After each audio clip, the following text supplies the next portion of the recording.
Are you ever super excited to make a level in Mario Maker 2 just to get stuck when you open up the editor?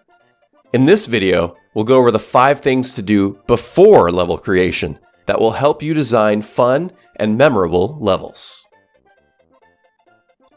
The very first thing we need to do is pick one central item or theme that we can build our entire level around. We should try to pick something that has a lot of potential for variety and something that will keep the player interested throughout the course. Some examples of interesting items that have a lot of variety in use are boos, vines, bombs, or even Koopas. In our level, we decided to go with clouds as the central idea, with the 2 main components being Lakitu's Cloud and Cloud Blocks. What would be your go-to main element? Let us know in the comments below. Once we have our central item or idea, we need to figure out the best setting and game style for our course. If boos were our central theme, a very fitting setting would be the ghost house. However, if we pick the ground theme for boos, it just doesn't feel as immersive of a setting for our main element. On the other hand, for our cloud level, the ghost house doesn't really fit. We need something that has a stronger feeling of the outdoors, something like the sky theme, airship theme, or the ground theme. Something else to think about is the different mechanics available in the different game styles. If you chose piranha plants as your main element and want the player to be able to spin jump on them for your level, you'll need an appropriate game style that will allow the player to use that mechanic.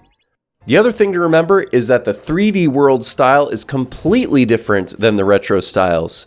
If you end up wanting to switch to or from the 3D world style, your entire course will be erased and you'll have to start over. Alright, we have a great theme and a fitting setting. Now we hit the brainstorming phase. What are all of the possibilities we can think of with our main idea?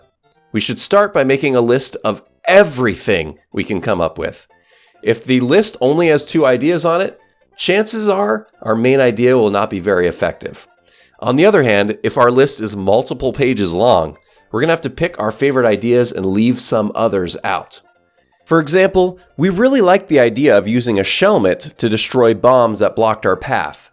We decided to dedicate a segment in our course to that idea and leave out some other ideas from our very long list. Our main theme is shaping up nicely, and we have a lot of great ideas. As a next step, we need to select supporting elements for our course. These are the pieces that we will use along the way to augment our idea and add variety to our level. I suggest selecting 5 supporting features for your level. If we have too many, the course becomes overwhelming and unpredictable. I think we've all played those courses with every enemy in the game thrown on you all at once. We want to avoid that.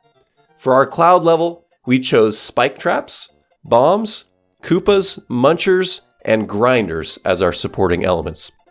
Sticking to 5 supporting ideas will help us to focus our level and think more creatively with the elements we have selected. In this segment, we use the spike traps as a way of having our player be cautious as they fly around on the cloud.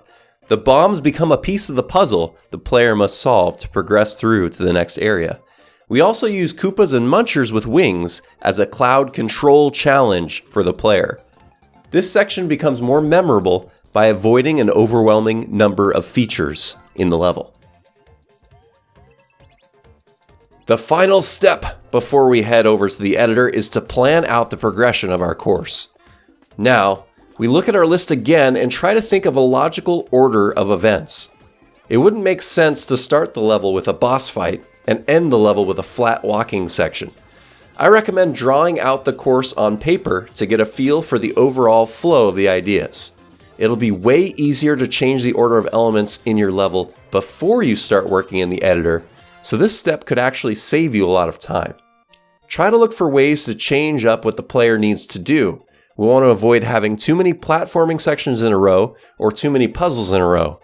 The key is to space everything out to give them a varied and fun experience. Now you are ready to make your level in Super Mario Maker 2! If you want more tips on level design and creation, check out our Mario Maker 2 playlist. I'll also leave the course code for the Head in the Clouds level in the description below. Thank you so much for watching, and I will see you in the next one.